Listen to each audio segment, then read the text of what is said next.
Morning, ladies and gentlemen. How you doing? Just a quick one today because I've got to go to work. But about 20 people sent me this story this morning, so obviously I felt I should cover it. The video in question is titled "Police Called to Stop Filming During Piano Live Stream." It's from a very popular YouTuber called Brendan Kavanagh, who's got over 2 million subscribers, and all he does is play the piano in public places. That's it. Because he's a very good pianist, and everybody likes a well-played piano, don't they? Even me, and I'm not a very musical chap. So essentially he's managed to carve out a career doing something he's good at in a public place, and yet this type of thing astounded the CCP members because they think, probably quite rightly in the UK, because it's not a free country anymore, they think you can just use the powers of the state to stomp on people when they want to do things in public places. I won't bore you with a massive amount of the footage because I'm sure you've already watched it. I know Maya, Tusi and a few others have covered it by now. 8-hour time difference. But there's one piece that's really stood out to me that I wanted to drive home, and it's this section here. It's about 11 minutes in and it neatly displays, very, very obviously and overtly,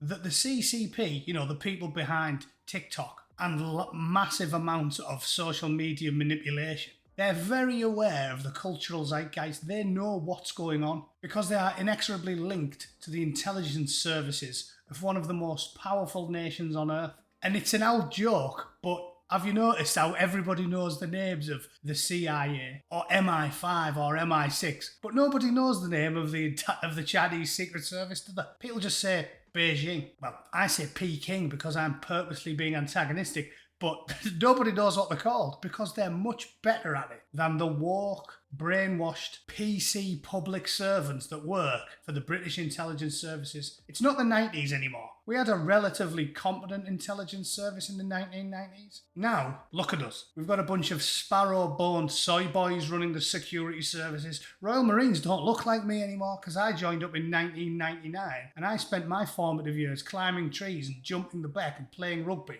and generally doing things that young English lads used to do that had set them up well for a career in the military. Now, well, you know what we've got now. You've all seen the adverts. وبجعلني مقيم صلاتي ومن ذرياتي ربنا ذكر الله ربنا اغفر لي ولوالدي. السلام عليكم ورحمة الله.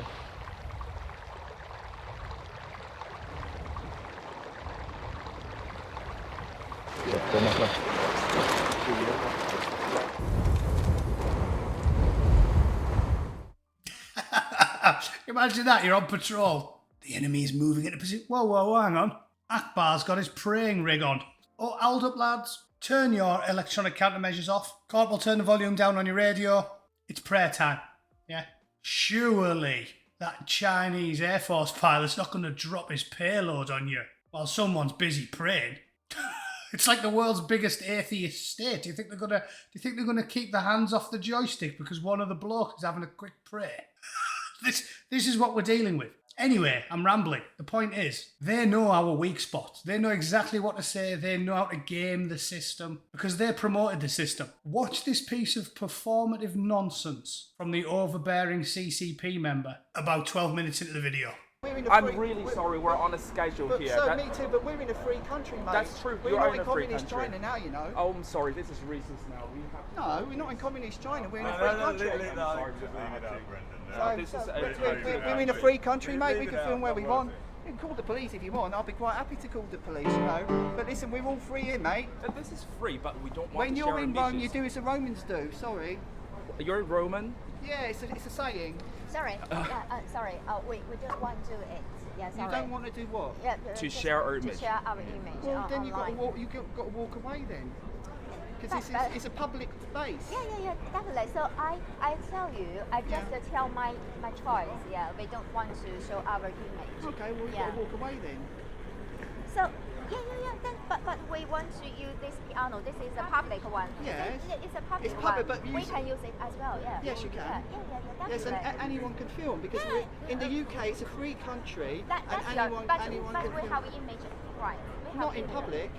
In No, China, no, but we're not in China. No, I have my choice.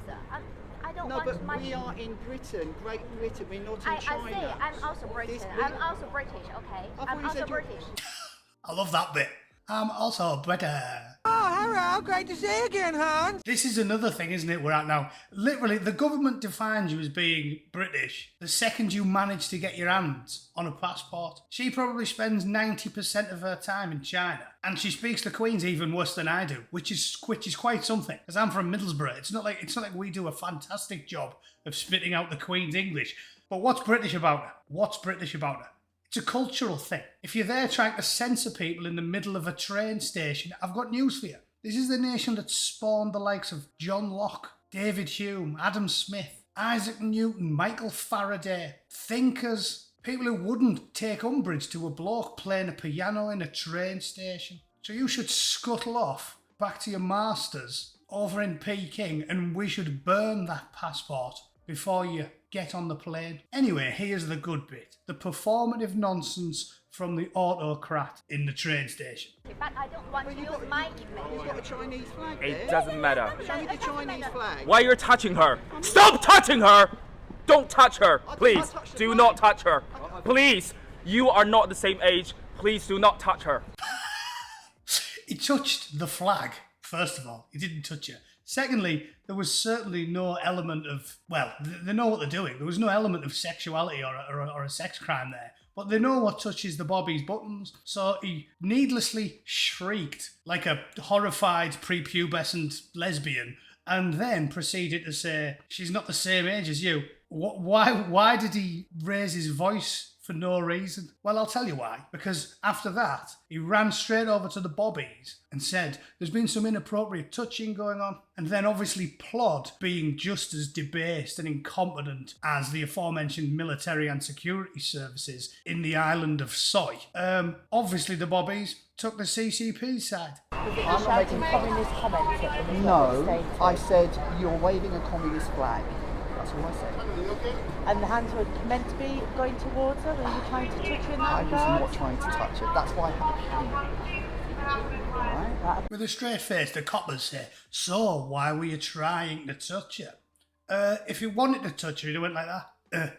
And touched her. He didn't. He grabbed the flag. And you know it as well, Plod. Everything about that video annoyed me. Not just the behaviour, the entitlement, and the shameless playing of the race card and the sexist card and any other card by the lying, proven communist mouthpiece, but also the fact that the Bobbies were straight on the side of the commie dogs. Because of course they were. Of course they were.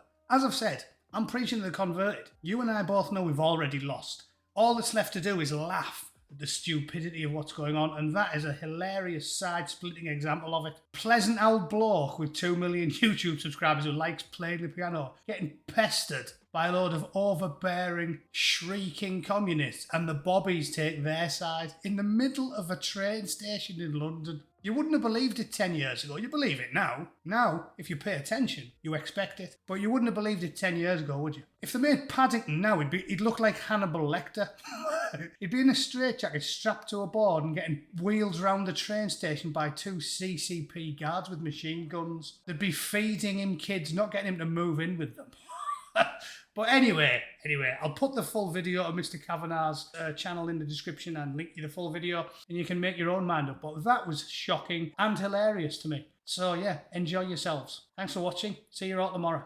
Toodle pip.